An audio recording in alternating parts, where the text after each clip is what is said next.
Buddy Rich, John Bonham, Neil Peart, Mike Portnoy. Tonight, you will see rock's greatest drummers. What you won't see is John Barlow, who was a pretty good drummer, but come on, can you really put him in the same league as these guys? If you want to see John Barlow, you'll have to change the channel and watch the other special instead. The following program has been made possible by a grant from the Helena Rubenstein Foundation, Anheuser-Busch, Pabst Blue Ribbon, Schlitz, who are we kidding? The entire city of Milwaukee, and the letter B.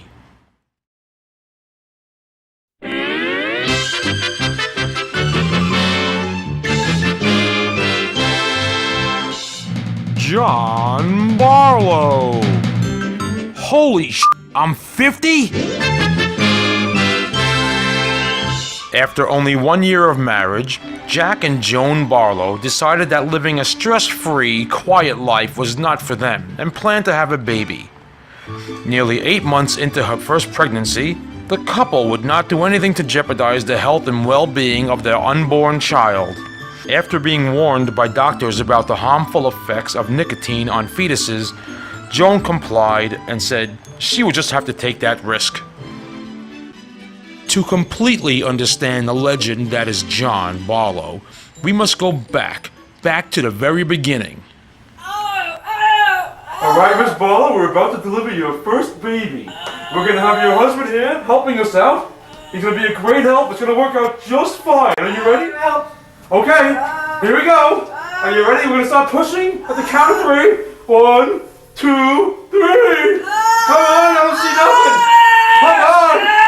Keep going. Help, Dad. Come on, helping him. Help. Come on, I think I see the head. Come on, oh, here it comes. It's starting to come out. Here we go. Dad, come the coin, Dad. Hey, hello to that beautiful drum set. How the heck is this? I see blood. Give me the alcohol, fast. Get it off. Give me the alcohol.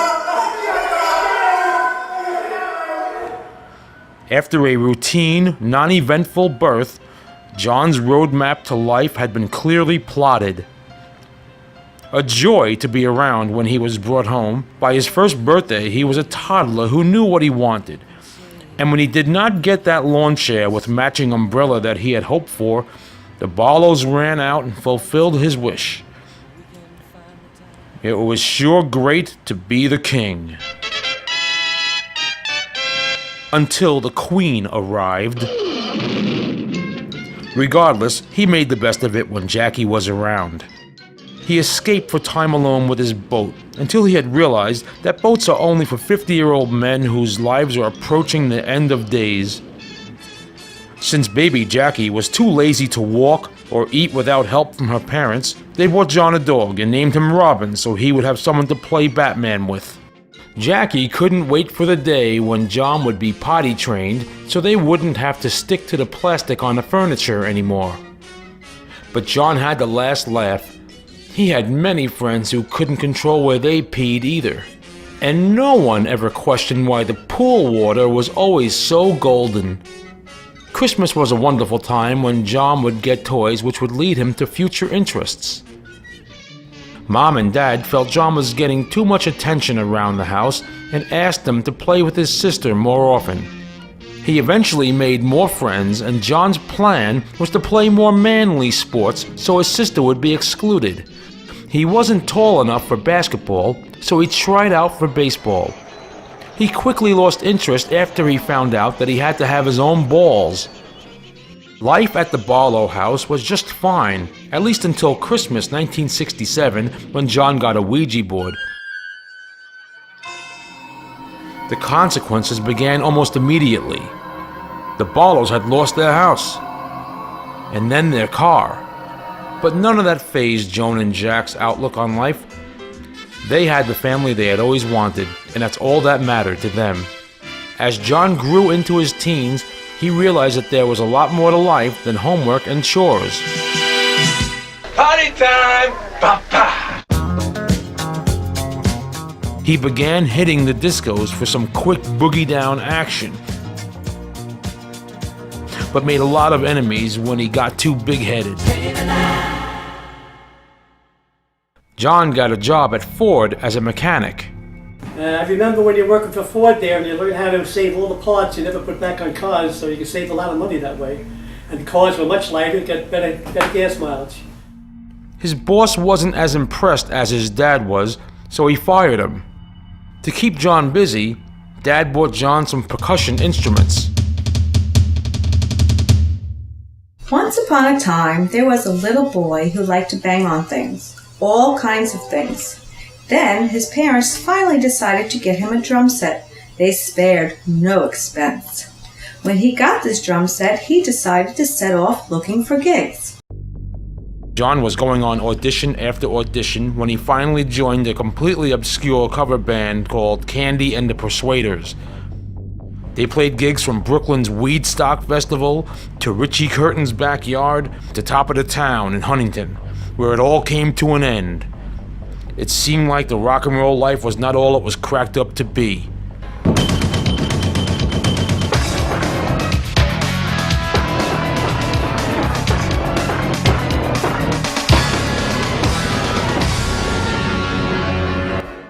After years of trial and error, John's new original band was on the verge of making it big. The tension in the band was building. And right before their biggest show, Tony, Gary, and John Salzano decided to quit right then and there. And it all fell apart at our biggest gig ever. There must have been about 14 or 15 people there. Yeah, and then the announcer calls us to go on stage, and John goes up, and the rest of us say, nah. Transition! And this goes on for a few minutes, and then the announcer calls us to go up on stage again for the second time. Would you please welcome Transition! First, Gary walks out with his bass guitar on. So another few minutes goes by, and the announcer calls us up for the third time. Transition!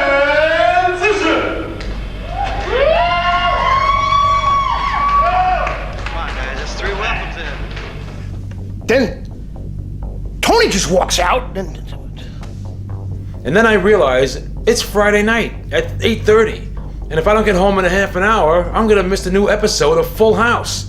So I get the heck out of there. so I made some wise-ass comment to the audience, and I went home.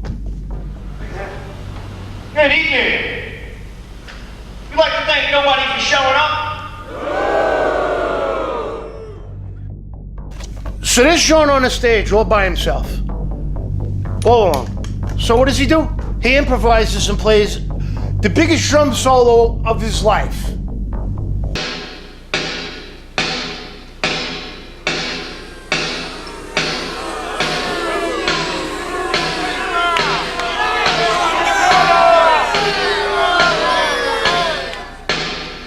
The rejection from the audience was enough to make poor John reconsider his life as a musician. Why did his luck change in the blink of an eye? And then he remembered.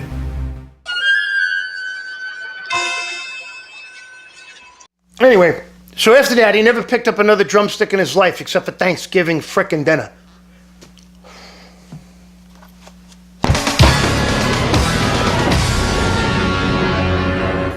After years of banging drum after drum after drum, but getting nowhere, he decided to go after one last big bang.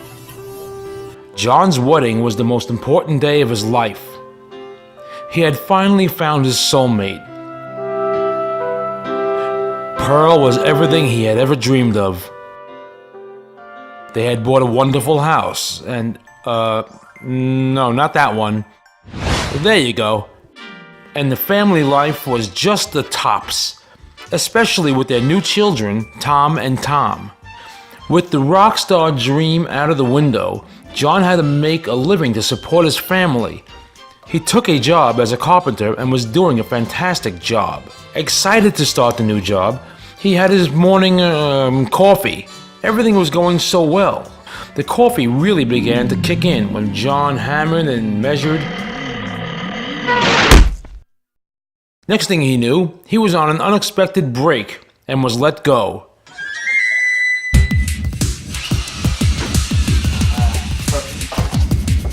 Hey, how's it going?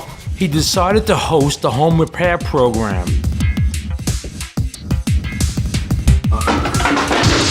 His new show was canceled before it aired because of the fierce competition during the 3:30 a.m. time slot.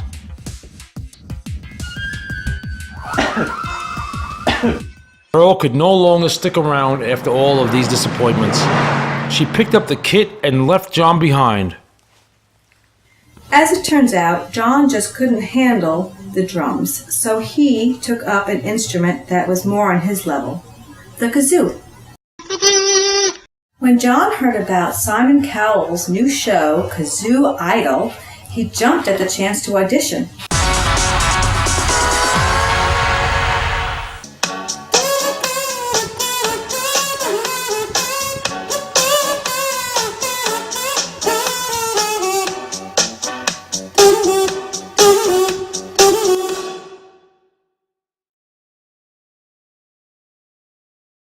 And on that note, I'm going home. Peace, man. Out. Simon's words drove John out of the music world forever. So he decided to go a whole different direction and entered the world of high finance by opening an elaborate office in the Wall Street area. Unfortunately, it was currently occupied.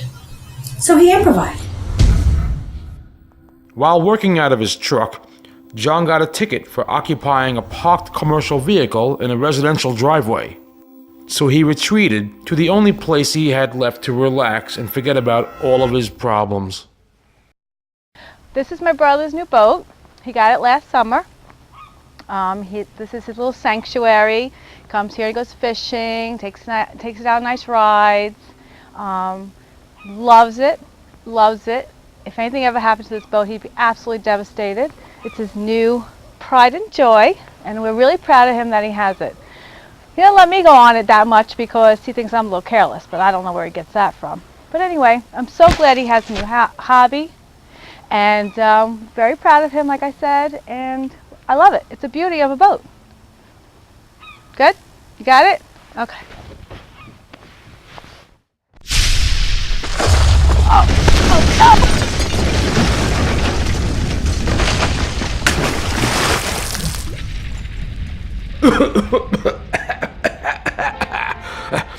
After the smoke cleared, John lost his only chance at relaxation in his old age. But somehow, that doesn't matter in the grand scheme of things. You see, if you have fond memories of all your friends and loved ones, maybe you will, and maybe you won't. And you always had fun doing all of the things that you've done your whole life, and you are so fortunate as to still be surrounded with most of these people. Hey, John. Good to see you. I can't believe you're going to be 50. I'm still only 39. Then boats and jobs and cars and discos and failure at living up to the dream to be a rock star, and well, I can go on and on, but I won't. Well, then you have been truly blessed, and maybe, just maybe, turning 50 is not as crappy as you thought it would be. Ugh. Oh God, I hope that's a mask. Happy 50th birthday from everyone who loves you, and many more.